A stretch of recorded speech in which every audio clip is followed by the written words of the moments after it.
Question number 6, page number 6. From the following receipt and payment account and additional information of the club, prepare income and expenditure account and balance sheet. दो चीजें मांगी है, income and expenditure account मांगा है, balance sheet मांगी है. तो ये बनाते हैं फॉर्मेट, फिर क्वेश्चन रीड करेंगे.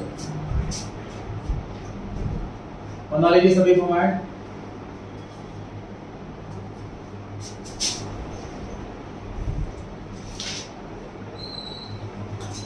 Income and expenditure account, top corners पे डेबिट क्रेडिट,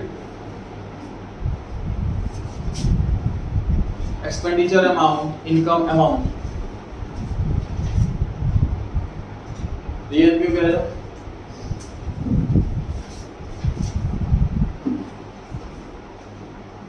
उसके बाद बनाइए जी बैलेंस शीट. नेक्स्ट लाइन में as on 31 March 2020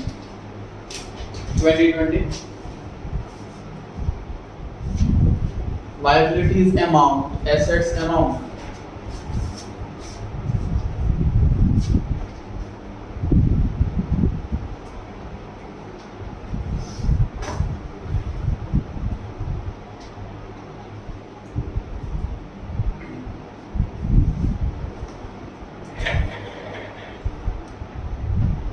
format ready है सभी का?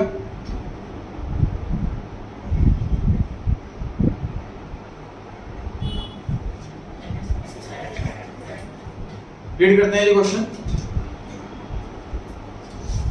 पहले सारे क्वेश्चन रीड कर लें तो उसके बाद हम लिखना शुरू करेंगे.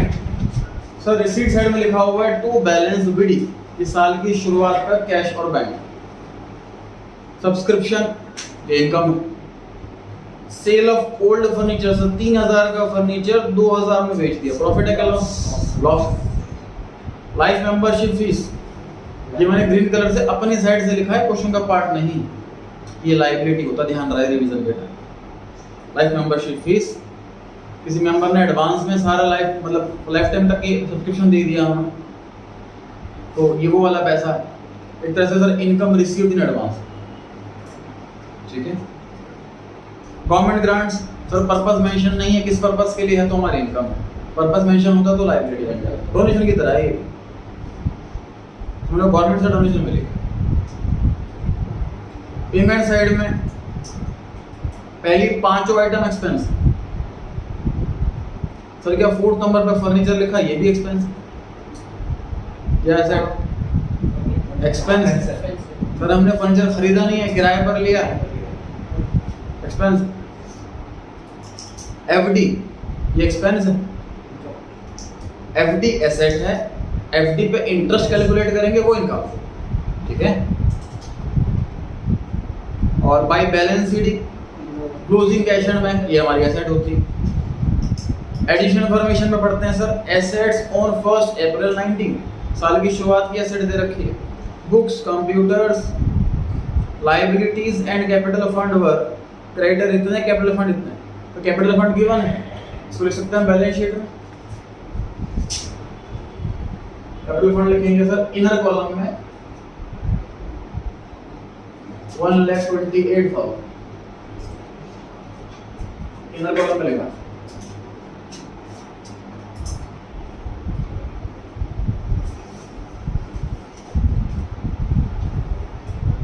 पढ़ेंगे स्टार्टिंग से. एडिशनल इंफॉर्मेशन के अंदर पहली आइटम है सर बुक्स. ऊपर पूरा क्वेश्चन पढ़ लीजिए, कहीं बुक्स के रिगार्डिंग कोई एडजस्टमेंट दे रखी तो क्या करें, बैलेंस शीट में बुक्स लिखें कि नहीं लिखें?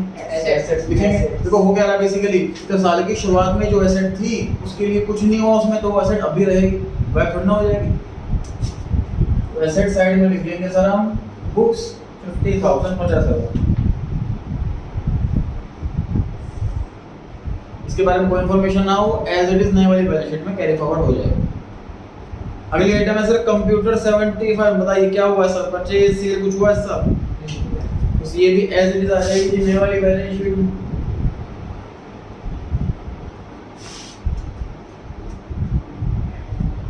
उसके बाद लिखा है liabilities and capital fund. Liability sir 60,000 रुपए की थी. उसके बाद क्वेश्चन में कहीं नहीं लिखा हुआ कि लायबिलिटी का क्या हुआ, पे हुई कि नहीं हुई, एज इट इज रहेगी. तो ये फीस है तुम्हारी 300 का वो क्या चीज? जो लाइफ मेंबरशिप फीस है। अभी तो रिसिप्ट सेट स्टार्ट नहीं करी हमने, अभी हमने एडिशनल कमीशन से स्टार्ट करा लिखना, अभी वो लिखेंगे जब आएगा। पहले हमने पूरा क्वेश्चन रीड कर लिया, अब लिखना शुरू कर रहे हैं, स्टार्टिंग कर रहे हैं एडिशनल इन्फॉर्मेशन से, उसके बाद रिसिप्ट साइड पे आएंगे, फिर कहाँ लिखना देखें। हाँ जी, मैं बात कर रहा था क्रेडिटर की, उनकी लाइन छोड़ देना यहाँ पर आउटर कॉलम में। क्रेडिटर लायबिलिटी है सर, क्वेश्चन में कहीं नहीं लिखा कि हमने क्रेडिटर से और माल खरीदा है या उसको पैसे दे दिए, तो liability again as it is रहेगी, कंटिन्यू रहेगी।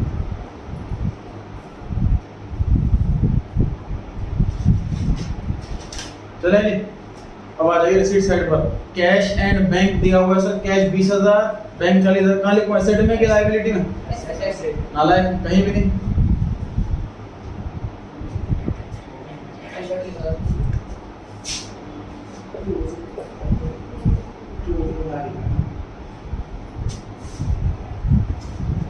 डेट पे तो ध्यान दो सर, हम 31 मार्च 2020 की बैलेंस शीट बना रहे हैं, तो 2019 का कैश लिखकर क्या होगा? ठीक है, क्वेश्चन में हमें 1 अप्रैल 19 की बैलेंस शीट भी बनानी पड़ती, तो लिख देना उसमें, लास्ट क्वेश्चन में लिखा था हमने, है ना। चलिए आगे बढ़े। सब्सक्रिप्शन इनकम होती है जी, रियल इनकम साइड में बाय सब्सक्रिप्शन।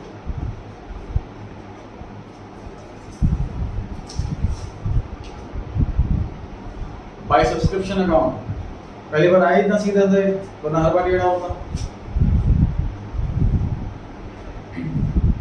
आगे लिखा है sir, sale of old furniture, book value 3,000, outer column में 2,000। क्या लगता है, प्रॉफिट है कि लॉस? किस साइड लिखें लॉस? एक्सपेंडिचर साइड में सर लिखिए to loss on sale of furniture, to loss on sale of furniture.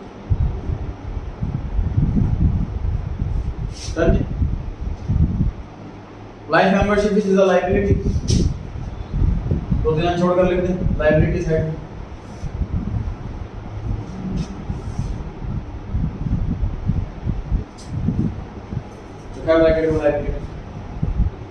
Exam में मेंशन नहीं होगा। टू गवर्नमेंट ग्रांट्स, इनकम लिख दीजिए इनकम साइड में, बाय गवर्नमेंट ग्रांट्स, ये हमारी इनकम।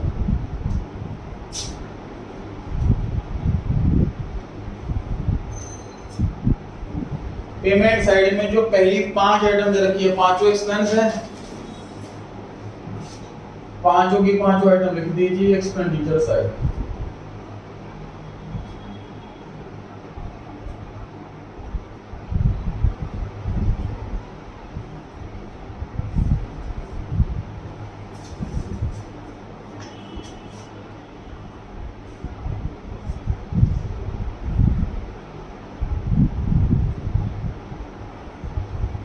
यूशर पर करेगा।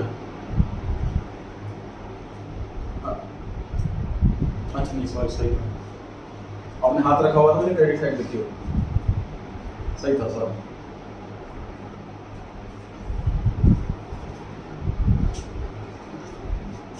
पढ़े जी आगे सर। एफडी 2 लाख रुपए की करी हमने, एसेट है कि liability? Asset, FD is an asset.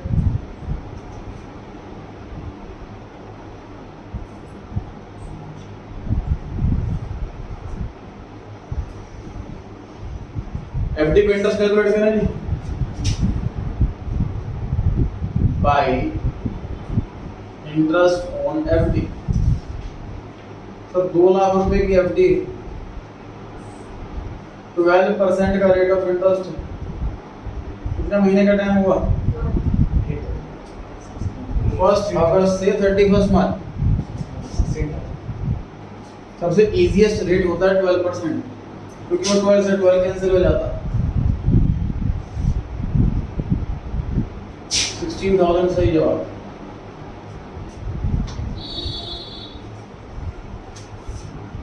Sir हमारे एफडी पे इंटरेस्ट की इतनी इनकम बनती है, मिली कितनी है? चेक करो रिसीट साइड में, तो लिख ही नहीं कहीं पर भी, इसको मतलब 1 रुपया भी नहीं मिला, सारा का सारा एक्रूड हो गया ना। समझे इस बात को? सर मान लीजिए रिसीट साइड में लिखा होता 10,000, तो हमारी 16,000 की इनकम है, 10,000 मिल गया तो 6,000 रह गया, तो 6,000 असेट में आता। मान लीजिए रिसीट साइड में लिखा होता 16,000 की इनकम है, 16,000 मिल गया, कुछ भी एक्रूड नहीं है, फिर बैलेंस शीट में इंटरेस्ट नहीं लिखते, जितना कम मिला उतना ही तो एक्रूड बनेगा।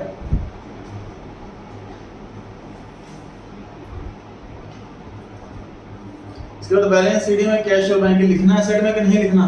लिखना है सर। क्लोजिंग हमारी एसेट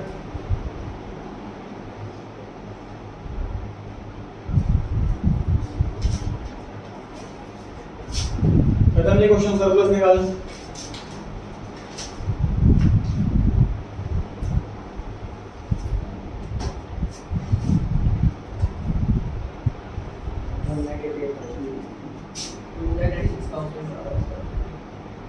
तो 396 टोटल सरप्लस 1,88,000।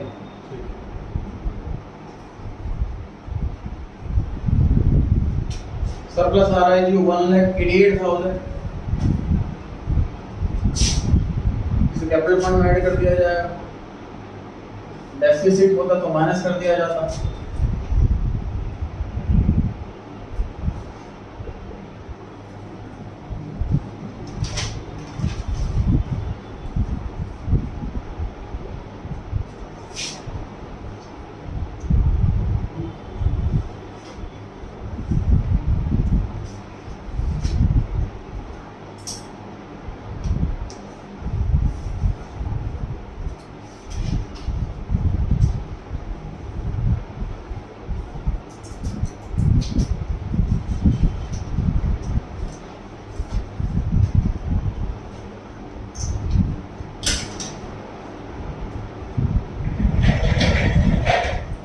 क्वेश्चन सर क्या क्या नया सीखा कि बैलेंस शीट भी मांगी है, तो ध्यान रखें क्लोजिंग बैलेंस शीट मांगी है, एसेट और लायबिलिटी जो लिखनी है वो सिर्फ क्लोजिंग वाली लिखनी है।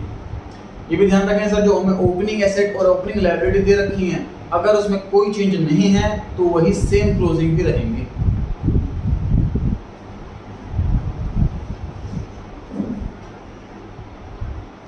पढ़ सकते हैं जी आगे। क्वेश्चन नंबर 7 पे आ गए। From the following receipt and payment account and additional information, prepare करना है इनकम एक्सपेंडिचर अकाउंट और बैलेंस शीट। रीड करते हैं जी रिसीट साइड। रिसीट में लिखा हुआ है सर बैलेंस बीडी 20,000। ये क्या चीज है?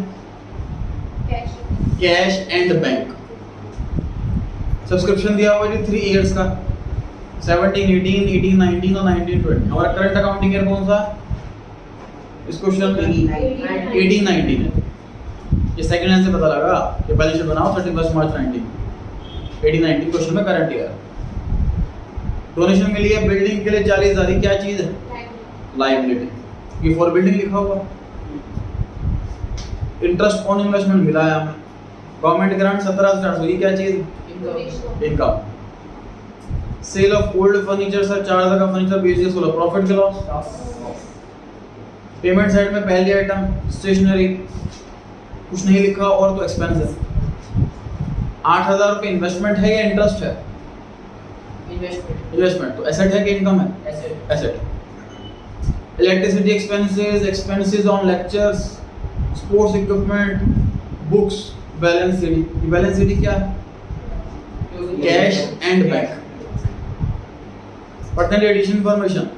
क्लब में 200 मेंबर है और हर एक को 1,000 रुपए देने हैं। 60,000 रुपए पिछले साल का एरियर है और 25 मेंबर ने पिछले साल एडवांस में दे दिया था पैसा। स्टॉक दिया हुआ है कि साल की शुरुआत का 1 अप्रैल 18 का और साल की एंड का। सर क्वेश्चन में कैपिटल फंड नहीं दे रखा, क्या कीजिए नोटिस कीजिए। क्वेश्चन नंबर 6 में 2 चीजें मांगी थी, इनकम एक्सपेंडिचर और बैलेंस शीट। क्वेश्चन 7 में भी 2 चीजें मांगी है, इनकम एक्सपेंडिचर और बैलेंस शीट। लेकिन क्वेश्चन 6 में कैपिटल फंड गिवन था, 7th क्वेश्चन में कैपिटल फंड गिवन नहीं है, इसलिए हमें वर्किंग नोट में ओपनिंग बैलेंस शीट बनानी पड़ेगी कैपिटल फंड फाइंड आउट करने के लिए।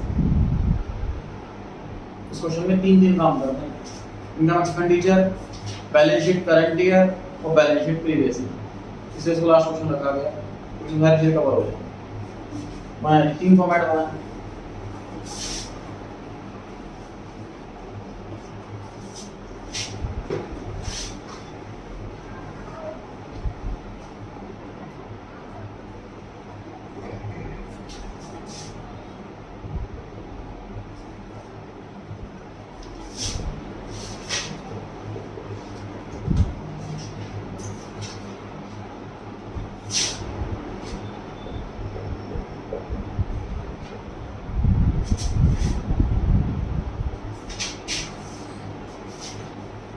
Income and expenditure account for the year ending 31st March 2019. कब कौन है इस पे debit credit? Expenditure amount, income amount.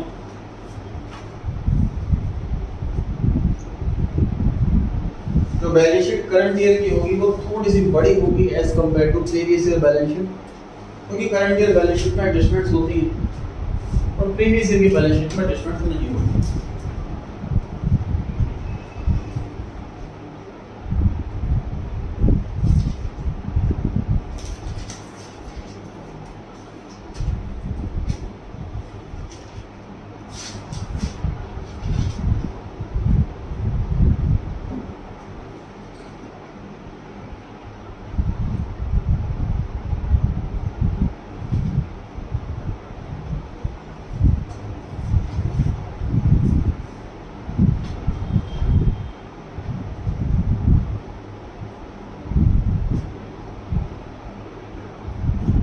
मैंने स्टार्ट करें। अगेन ये स्टार्टिंग फ्रॉम एडजस्टमेंट नंबर 2 पढ़ रहा हूं मैं। पहले स्टॉक दिया हुआ है, स्टेशनरी का स्टॉक क्या होता है? एसेट की लायबिलिटी। तो भाई 18 के बैलेंस शीट में लिखनी है कि 19 के बैलेंस शीट में लिखनी है? दोनों में, दोनों की तरह इसी नाम से लिखेंगे कि स्टॉक ऑफ स्टेशनरी। सर दोनों ही डेट का हमें बैलेंस गिवन है, स्टॉक गिवन है, तो दोनों ही बैलेंस शीट में है। बट आप 1 अप्रैल 18 का 3000, यहाँ पे आप 31 मार्च 18 डेट भी डाल सकते हो या फिर 1 अप्रैल 18 भी डेट डाल सकते हो, दोनों डेट सही। 31 मार्च 19 का 4।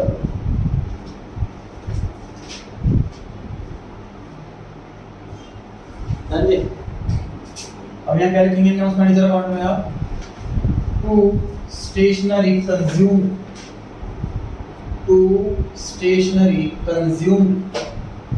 उसके नेक्स्ट लाइन में opening stock plus purchase minus closing stock. उसके नीचे ओपनिंग स्टॉक, फिर नेक्स्ट लाइन में ऐड परचेजेस, फिर नेक्स्ट लाइन में माइनस क्लोजिंग स्टॉक। ये ऐसा हमने टॉपिक किया हुआ है कंज्यूमेबल आइटम, इस नाम से टॉपिक किया हुआ है। सेकंड टॉपिक वही था चैप्टर का। खुद से कर पाएंगे? 1 मिनट का समय लीजिए, खुद से कीजिए। कितना कह रहे हैं?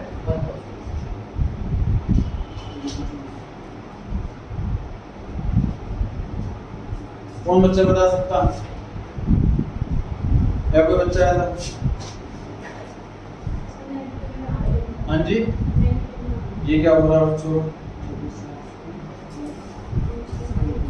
तो ऑपरेशन को 3000 होगा ना? हाँ, और सब 4000 होगा, तो सर 30 में परचेज है 22400। परफेक्ट है। सर ओपनिंग स्टॉक है 3000, क्लोजिंग स्टॉक है 4000 और परचेज दे रखी है पेमेंट साइड में पहली आइटम। परचेजेस दे रखी है पेमेंट साइड में पहली आइटम।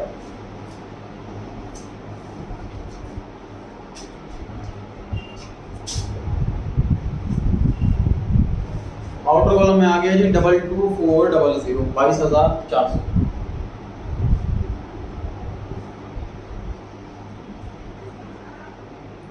सब्सक्रिप्शन वाले पॉइंट को भी स्किप करते हैं, बाकी पार्ट कंप्लीट कर लेते हैं। फर्स्ट पॉइंट में सिर्फ सब्सक्रिप्शन दे रखा है, इसको स्किप कर रहे हैं। आ गई जी रिसीट साइड में पहली आइटम, बैलेंस बीडी किधर लिखें? 18 की बैलेंस शीट में किस नाम से? Cash and bank. Cash and bank 20,000, 20,000।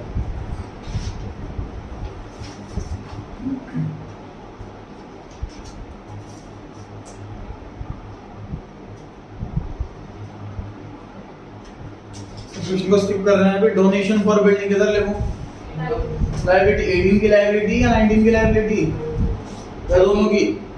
19 की। सर में किस हिसाब से मिला है हमें पैसा? ये इस डेट पे तो पैसे मिले नहीं थे हमको, तो इस डेट की लायबिलिटी में कैसे आ जाता? इसी ईयर में पैसा मिला है तो इसी ईयर की लायबिलिटी में आएगा। 2019 की लायबिलिटी साइड में डोनेशन फॉर बिल्डिंग चले जाएगा।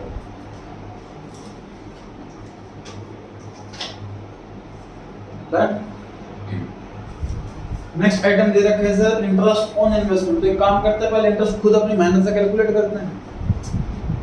यहाँ लिखिए क्रेडिट साइड में bye interest on investment,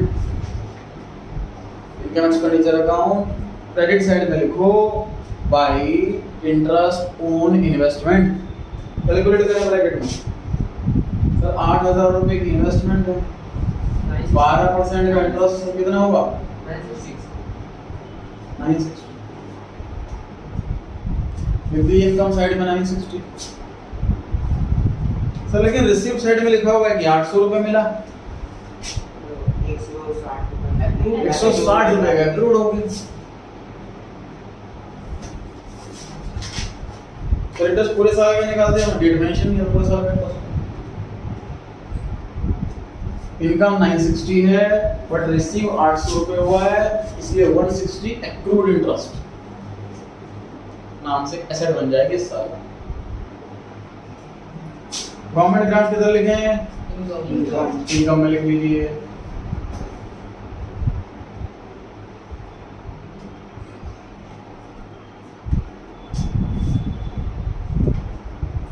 furniture बेचा है सर 4,000 वाला, 16 में प्रॉफिट हुआ कि लॉस? एक्सपेंडिचर साइड में लिखते हैं to loss on sale of furniture 2400 to loss on sale of furniture 2400।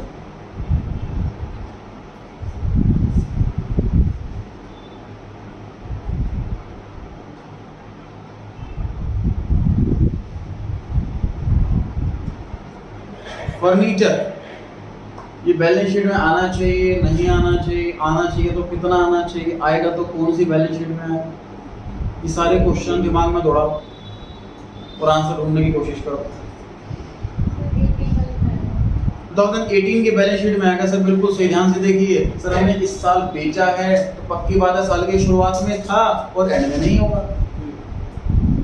अगर कोई चीज हमने ड्यूरिंग द ईयर बेची है तो शुरुआत में पक्की बात है होगी और एंड में नहीं होगी। कितना लिखना चाहिए यहाँ पर? बुक वैल्यू तो आएगी बुक्स के अंदर, फर्नीचर चल रहा है। यार ये काम हमने पिछले क्वेश्चन में क्यों नहीं किया था? पिछले क्वेश्चन में तो लिखा था फर्नीचर बेचा है, ओपनिंग काम कराई थी। पिछले क्वेश्चन में ओपनिंग बैलेंस शीट मांगी नहीं थी, इसलिए वो बनाई।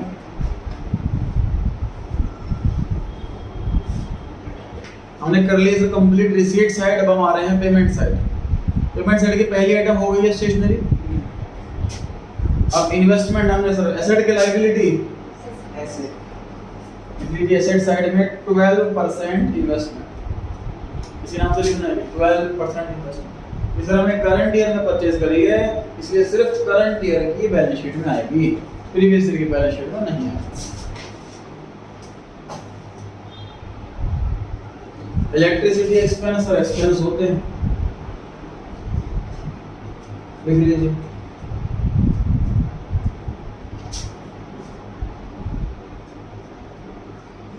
एक्सपेंसेस ऑन लेक्चर्स एक्सपेंस होते हैं,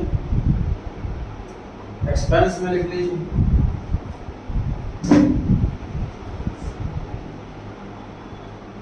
स्पोर्ट्स इक्विपमेंट एक्सपेंस के इनकम एसेट।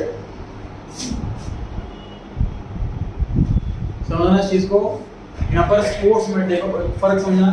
क्वेश्चन में सर लिखा होता है स्पोर्ट्स मटेरियल, तो ये एक्सपेंस होता। अच्छा ऊपर लिखा है क्वेश्चन 7 के ऊपर लिखा हुआ है, एक बार नोट पढ़ो। क्वेश्चन 7 के ऊपर ग्रीन कलर से लिखा हुआ है नोट, स्पोर्ट्स मटेरियल वर्ड लिखा हुआ, मटेरियल जैसे कि बॉल हो गई तो ये एक्सपेंस होता है। स्पोर्ट्स इक्विपमेंट क्या होता है? मशीनरी, जैसे क्रिकेट खेलने के टाइम एक वो मशीन आती है, उसके अंदर बॉल रख देते हैं काफी सारे, और वो बॉल थ्रो करता रहता है और बैट्समैन बैटिंग करता रहता है, मतलब बिना बॉलर के प्रैक्टिस कर सकते हैं बैटिंग उस इक्विपमेंट के थ्रू। समझ पा रहे हैं? तो वो तो एसेट है, मशीन खरीदी हमने कई साल चले। तो स्पोर्ट्स इक्विपमेंट लिखा हो तो एसेट, स्पोर्ट्स मटेरियल लिखा हो तो एक्सपेंस, और स्पोर्ट्स मटेरियल का ओपनिंग क्लोजिंग स्टॉक दे रखा हो तो कंज्यूम्ड निकालो। ठीक है, तो फिलहाल इसको लिखना है एसेट साइड में। बुक्स क्या होता है? एक्सपेंस के इनकम एसेट। सभी सारे एसेट हम इसी साल के बैलेंस शीट में क्यों लिख रहे हैं? क्योंकि हम इसी साल खरीदी, साल की जरूरत नहीं थी। Balance sheet cash and bank.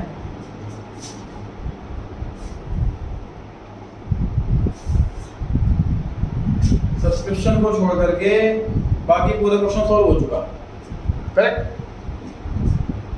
आते हैं सब्सक्रिप्शन पर। पॉइंट नंबर 1, एडिशनल इन्फॉर्मेशन का। सर क्लब में 200 मेंबर हैं और हर एक को 1000 रुपए देने हैं, लिख लीजिए बाय सब्सक्रिप्शन।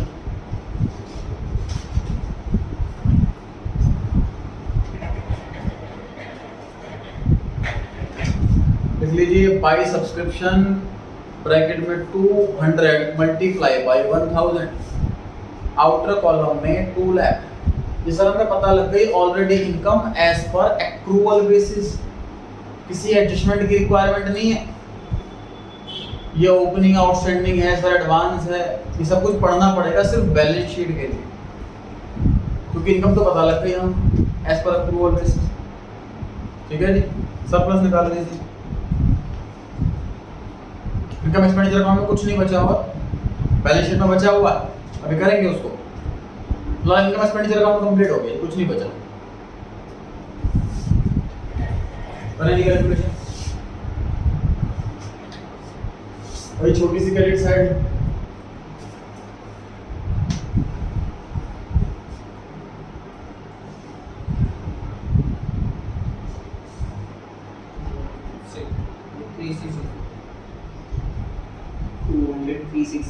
ठीक।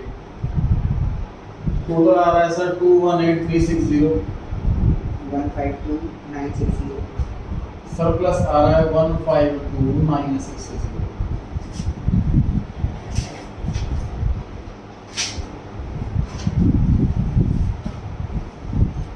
अभी बैलेंस शीट में काम करना है सब्सक्रिप्शन का, बड़े ध्यान से पढ़ेंगे। पहला पॉइंट एडजस्टमेंट का, इसमें लिखा है 60,000 rupees were in arrear for last year. इसे किधर लिखूं, एसेट में कि लायबिलिटी में? एसेट में दोस्तों। एक्रूड, आउटस्टैंडिंग और एरियर, ये तीनों वर्ड सिनोनिम है सब्सक्रिप्शन के साथ। कितना पैसा बकाया है, एरियर मतलब आउटस्टैंडिंग, पेंडिंग, इनकम है इसका मतलब पेमेंट लेनी पेंडिंग, तो हमारे लिए एसेट।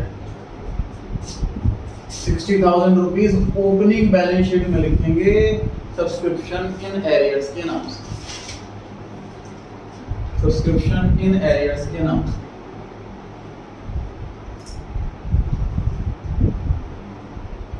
आगे लिखा है 25 members paid in advance in the last year for current year. ये क्या चीज? लायबिलिटी। इसी लायबिलिटी साइड में subscription received in advance, liability side में लिख लें सब्सक्रिप्शन रिसीव्ड इन एडवांस। बताइए 25 रुपए लिखना है क्या? 25,000। करेक्ट सर, 25 मेंबर हैं और हर एक को 1000 रुपए देने थे, 25,000 रुपए कंप्लीट हो गई जी हमारी पुराने वाली balance sheet. Capital fund bracket में बैलेंस शीट, ठीक है। बस ये कैपिटल फंड जानने के लिए ही हमने ये बैलेंस शीट बनाई, अदरवाइज ये वाली बैलेंस शीट क्वेश्चन में नहीं डिमांड की गई थी। 87,000 टोटल बता रहे हैं 62,000 कैपिटल। ठीक,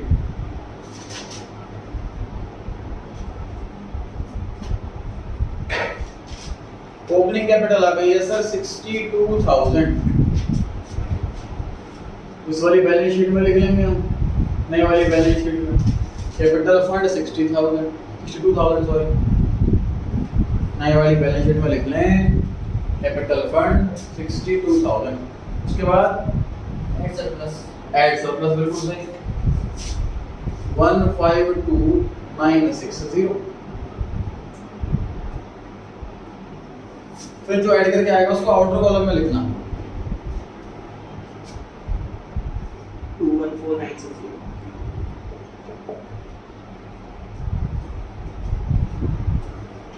अभी नए वाली बैलेंस शीट में सब्सक्रिप्शन लिखना बाकी है, उसके अलावा बाकी सारा काम हो चुका है।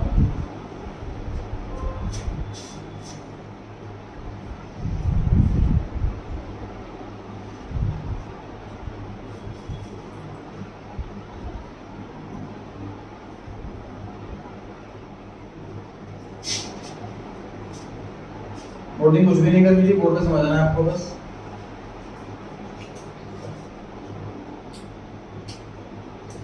PD advance, PD outstanding, income and expenditure, balance CD advance by receipt and payment by balance CD outstanding. Amount fill कराने में कोशिश, मेरी हेल्प कीजिए। पहले इधर बताइए कितना लिखूं। ओपनिंग आउटस्टैंडिंग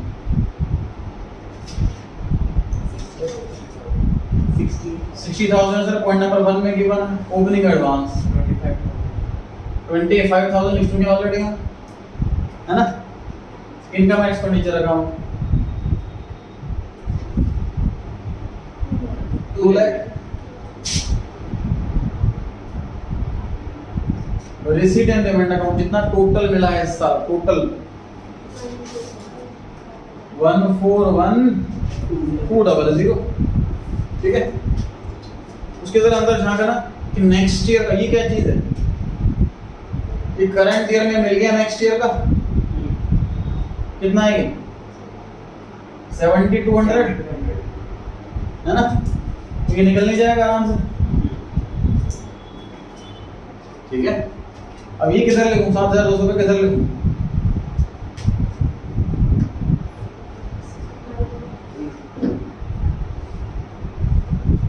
सब्सक्रिप्शन रिसीव्ड, ये वाला देखो लिखा हुआ है रिसीट अकाउंट के अंदर टू सब्सक्रिप्शन। उसमें ध्यान रखो करंट ईयर हमारा 18-19 है, पिछले साल का 40,000, इस साल का 94,000 और नेक्स्ट ईयर का 7,200। ये नेक्स्ट ईयर पे तो होता है, लायबिलिटी में लिख दिया। अभी निकालो फटाफट, हम नोट कर सकते हैं। वर्किंग नोट ये भी बना के लिखना होगा। हाँ, working note number 2 subscription account.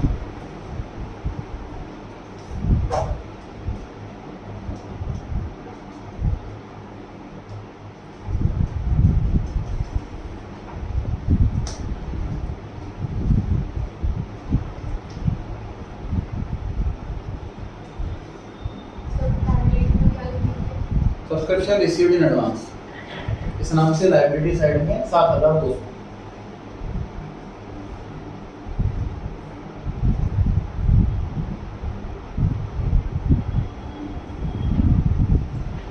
Solve कीजिए।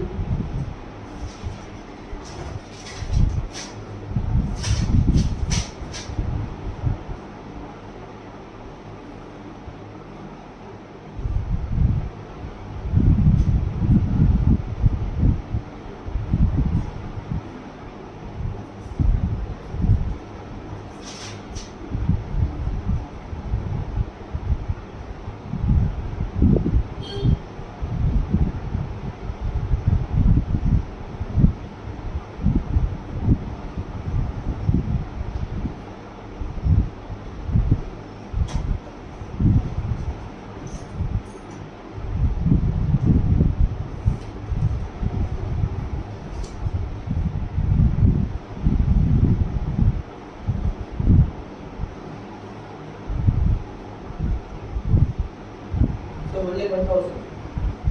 1,01,000, 1,01,000। ये किधर लिखना है जी? बैलेंस शीट एसेट साइड में सब्सक्रिप्शन इन एरियर्स या फिर सब्सक्रिप्शन आउटस्टैंडिंग इस नाम से।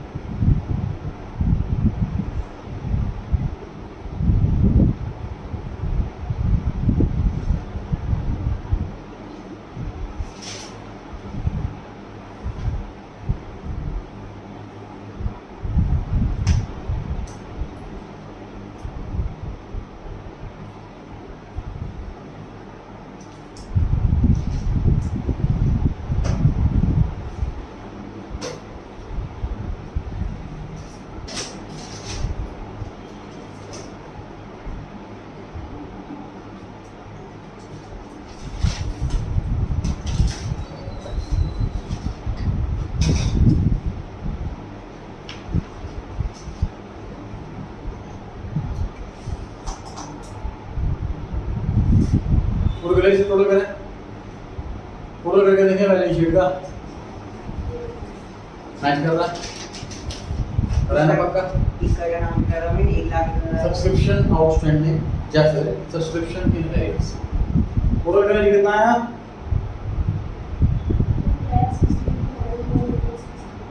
ठीक।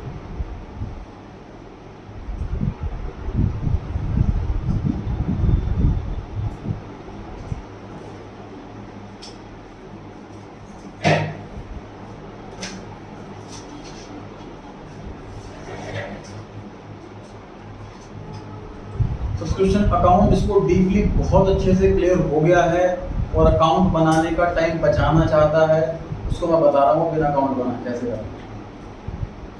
अकाउंट बनाने से टाइम थोड़ा एक्स्ट्रा लगता है बट इजी रहता है, बहुत बड़ी इजी निकल गया, माइंड नहीं लगाना पड़ा। अकाउंट बनाया, 5 आइटम लिखी, 6ठी आइटम निकली, काम खत्म। अब देखो क्वेश्चन के अंदर हमें ये वाला अमाउंट निकालना है बिना अकाउंट बनाए।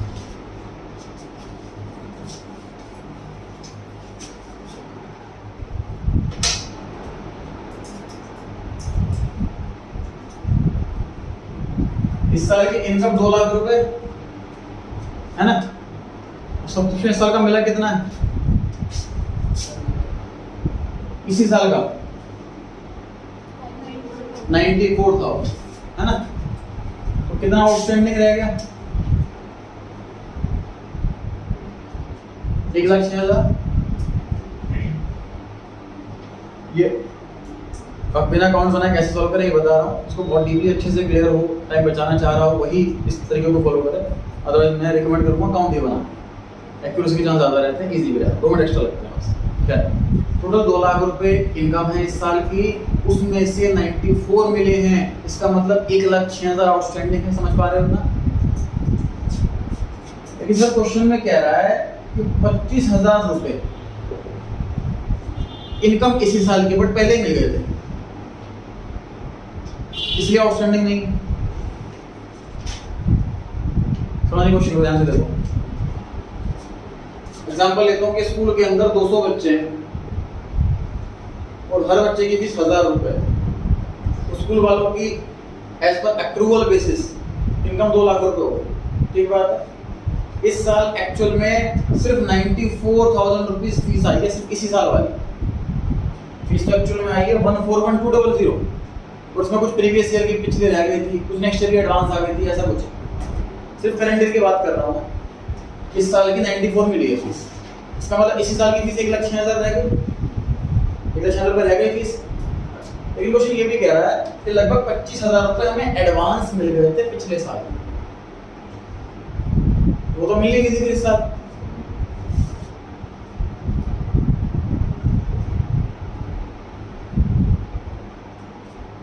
समझ पा रहे हो?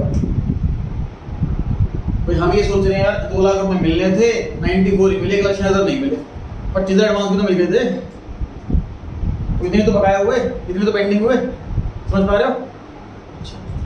पिछले साल आउटस्टैंडिंग कितने थे? 60, और पिछले साल के इस साल कितने मिले? 40, तो 20 अभी भी रह गए। मतलब कुछ बच्चों की फीस स्कूल में 60,000 रुपए आनी थी, पेंडिंग थी पिछले साल, उनमें से सिर्फ 40,000 रुपए अभी भी, उन बच्चों ने 20,000 रुपए अभी भी नहीं दिए, वो भी आउटस्टैंडिंग है।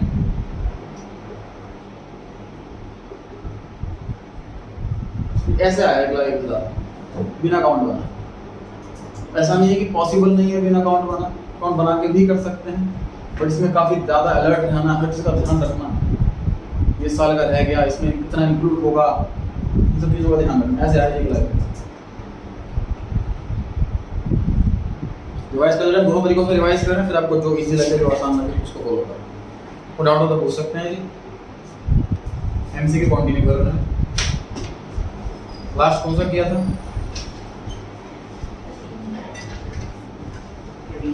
13।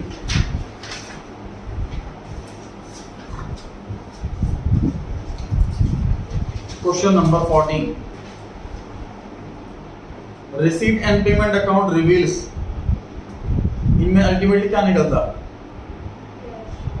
Option number A, cash at the end of the period. 15th question, legacies received as specific donations should be treated as. What is legacy? Legacy एक पर्टिकुलर पर्सन की विल के हिसाब से जो पैसा होता है, जैसे मूवीज में देखा है हमने कि कोई रिच पर्सन है, उसका कोई बच्चा नहीं है, उसने सारी प्रॉपर्टी अपने अनाथ आश्रम में दान कर दी, उसकी डेथ के बाद सारा पैसा अनाथ आश्रम में मिल जाएगा। तो अब हम उस अनाथ आश्रम के अकाउंटेंट हैं और वो पैसा हमारा अनाथ आश्रम को मिला, तो ये वो वाला पैसा, इसको लीगेसी बोल रहा है। अंडर विल, इसकी टेक्निकल वर्डिंग होती है कि किसी विल के, किसने मतलब अपनी विल बनाई हुई है कि मेरी डेथ के बाद ये वाला पैसा इनको इस एनजीओ को मिल जाए, तो ये वो वाला पैसा। फिर इनकम होती है कि लायबिलिटी होती है, अगेन ये डिपेंड करता है पर्पस। अगर स्पेसिफिक पर्पस नहीं है तो इनकम, पर्पस है तो लायबिलिटी। तो स्पेसिफिक पर्पस है जी तो लायबिलिटी हो गई है। लायबिलिटी को कैपिटल रिसीट भी कहते हैं। पैसा मिले और इनकम हो उसे बोलते हैं रेवेन्यू रिसीट, पैसा मिले और इनकम ना हो उसे बोलते हैं कैपिटल रिसीट। देख सकते हो आप रेवेन्यू रिसीट के ब्रैकेट में इनकम, कैपिटल रिसीट के ब्रैकेट में लायबिलिटी। डिस्कस हुआ था कल थर्ड क्वेश्चन में, है ना, सेम चीज। 16th question, difference between two sides of receipt and payment account reveals. B option ना लाए को, सी मान लीजिए बी ऑप्शन। क्वेश्चन तो पढ़ लो, इनकम एक्सपेंडिचर नहीं पूछा, क्वेश्चन इनकम एक्सपेंडिचर होता तो सी आंसर होता। रिसीट पेमेंट अकाउंट है इसलिए B option answer. 17th question, income expenditure account is prepared, बताइए क्या कौन सा शो होता? C option, to show surplus और डेफिसिट। मैंने ग्रीन कलर से लिखा हुआ है कि जी ए ऑप्शन कहाँ कैलकुलेट किया जाता है, बी ऑप्शन कहाँ कैलकुलेट किया जाता है, सी ऑप्शन कहाँ और डी ऑप्शन कहाँ, हर की जगह लिखी हुई। इस तरीके से हमारा एक नहीं 4 क्वेश्चन रेडी हो रहे हैं।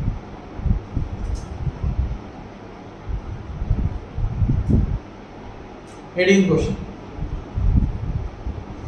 income and expenditure account records income and expenses of, बताइए। रेवेन्यू नेचर का मतलब होता है इनकम और एक्सपेंस, कैपिटल नेचर का मतलब होता है एसेट और लायबिलिटी। तो ए ऑप्शन हो गया फिर आंसर, सही है।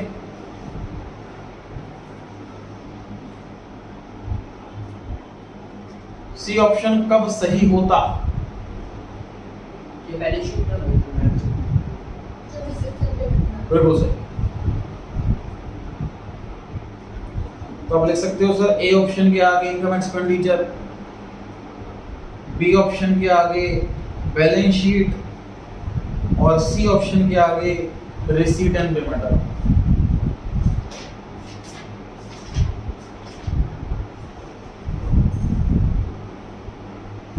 समझो क्या सीखा हमने इससे? सर रेवेन्यू नेचर का मतलब है इनकम और एक्सपेंस, कैपिटल नेचर का मतलब है एसेट और लायबिलिटी। सर ए ऑप्शन पक्का अच्छे से क्लियर हो गया, इनकम एक्सपेंडिचर में इनकम और एक्सपेंस आते हैं। सर बी ऑप्शन अच्छे से क्लियर हो गया कि बैलेंस शीट में एसेट और लायबिलिटी आती है। सी ऑप्शन कैसे हो गया? Revenue and capital nature both. याद कीजिए, फर्नीचर परचेज करना एसेट होता है और फर्नीचर का रेंट पे करना ये एक्सपेंस होता है, लेकिन ये दोनों आते हैं रिसीट एंड पेमेंट अकाउंट। वो सिंपल कैश हो गई, पैसा जा रहा है तो क्रेडिट साइड में लिखा जाएगा, एसेट खरीदने के लिए पैसा जाए या एक्सपेंस पे करने के लिए पैसा जाए, दोनों आते हैं। उसमें रेवेन्यू और कैपिटल दोनों ही नेचर की आइटम्स आती हैं। रिसीट एंड पेमेंट अकाउंट 19 पर आ गए जी। ओपनिंग बैलेंस दिया हुआ है टूर्नामेंट फंड का 16,400। During the year donations received towards this fund amounted to 7700। Amount spent on matches 6150। Interest receive हुआ है इन्वेस्टमेंट पे 2000। तो क्लोजिंग बैलेंस कितना? जो आपको पैसा मिल रहा है प्लस करते जाओ, पैसा जा रहा है माइनस करते जाओ। तो वहाँ पे ऑप्शंस के बराबर में खाली जगह है, वहाँ पे कैलकुलेशन करो। स्टार्टिंग पॉइंट क्या हो गया 16,400 16,400 स्टार्टिंग पॉइंट।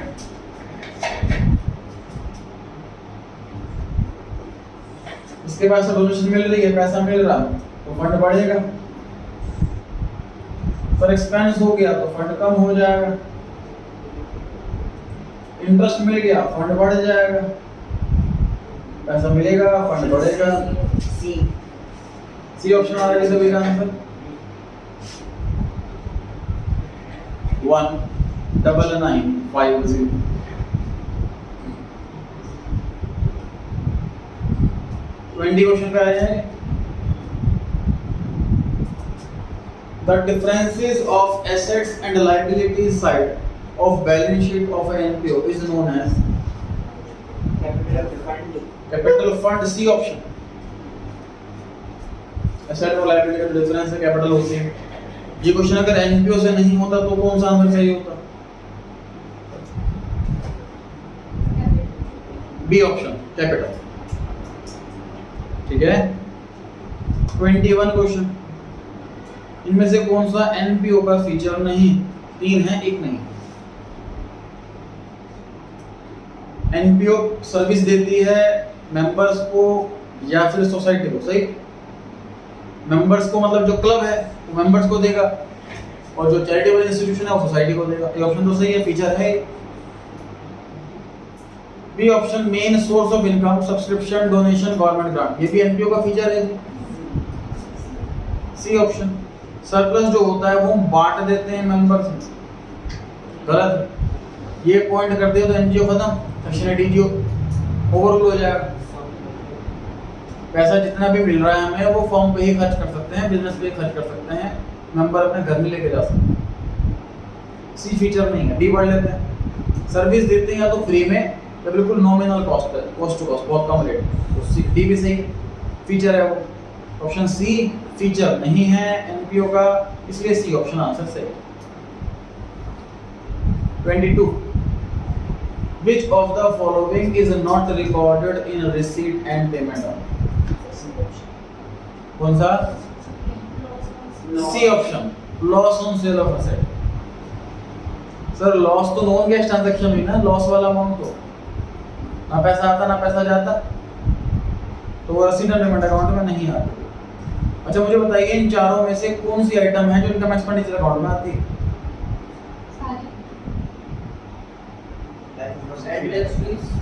ए ऑप्शन नहीं आता बिकॉज इट्स अ लायबिलिटी। ठीक है। एक और क्वेश्चन, इन चारों में से कौन सी आइटम है जो बैलेंस शीट में आती है? Subscription. A option subscription is an income. Subscription income expenditure में आता है। अगर बैलेंस शीट में आता है तो सब्सक्रिप्शन नहीं होता, सब्सक्रिप्शन आउटस्टैंडिंग होता है या सब्सक्रिप्शन एडवांस होता है। सब्सक्रिप्शन नहीं आता balance sheet, subscription is an income. तो a option sir receipt and payment account में भी आता है और बैलेंस शीट में आता है, इनकम एक्सपेंडिचर में नहीं आता है। B option receipt and payment account में आता है, इनकम एक्सपेंडिचर अकाउंट में आता है। C option income expenditure account में आता है बस, ना रिसीट पेमेंट में ना balance sheet. D option receipt payment account में भी आएगा, इनकम एक्सपेंडिचर अकाउंट में भी आएगा, बैलेंस शीट में नहीं आएगा। ध्यान रहेगा। 23 पर आ गए। Which of the following is not a feature of receipt and payment account? Option A कहता है सर कैश बुक की समरी है, बिल्कुल सही बात है, हर आइटम कैश बुक की आती है। बी ऑप्शन कहता है it does not record receipt and payment of capital ledger, ये गलत है। कैपिटल लेजर का मतलब एसेट और लायबिलिटी। सर लोन लिया है तो पैसा आ रहा है, आएगा रिसीट पेमेंट अकाउंट में। मशीन खरीदी है पैसा जा रहा है, कैपिटल लेजर है, वो भी आएगा इसके अंदर। बी ऑप्शन गलत है। तो क्वेश्चन पूछा था कौन सा फीचर नहीं है, तो बी ऑप्शन आंसर हो गया। एक बार सी डी भी पढ़ लेते हैं। सी में लिखा है कि debit side of this account records receipt, सही बात लिखी है, पैसा जो आ रहा है वही लिखा जाता है इसमें। D option it does not include depreciation because it is a non cash expense, ये बात भी सही लिखी है sir. Depreciation is a non cash expense, ना पैसा आ रहा है ना पैसा जा रहा है, इसको रिकॉर्ड नहीं करते। सही होगा। सही है, मतलब फीचर है ये। तुम बोला ना फीचर नहीं है, ये तो फीचर हुआ। ठीक है, कोई डाउट तो नहीं है इसमें? 24 पे आ गए। Which of the following is not a feature of income and expenditure account? पहला है जी, it is like P&L of profit earning organization। ये बात तो फीचर है, सही। It records receipts and payment account of revenue nature, सही। जो मतलब इनकम एक्सपेंस होते हैं। Items of income expenses relate only to the current year, ये बात भी सही है। सिर्फ करंट ईयर की ही इनकम लिखते हैं, करंट ईयर का ही एक्सपेंस लिखते हैं, ना नेक्स्ट ईयर ना previous. It has opening balance, balance BD होता है कभी इनकम एक्सपेंडिचर में? नहीं होता, क्योंकि एक दिन की लाइफ होती है इसकी। जिस दिन अकाउंट ओपन हुआ उसी दिन क्लोज हो गया, बीडी सीडी होता ही नहीं है इसका। ठीक है जी, इसलिए इसका ओपनिंग बैलेंस नहीं होता। 25 question number, which of the following items is not recorded in the income and expenditure account? बताइए कौन सा आइटम नहीं है? ए ऑप्शन, क्योंकि लायबिलिटी होती है, बाकी तीनों आइटम आती है। चलिए आज इतना करते हैं।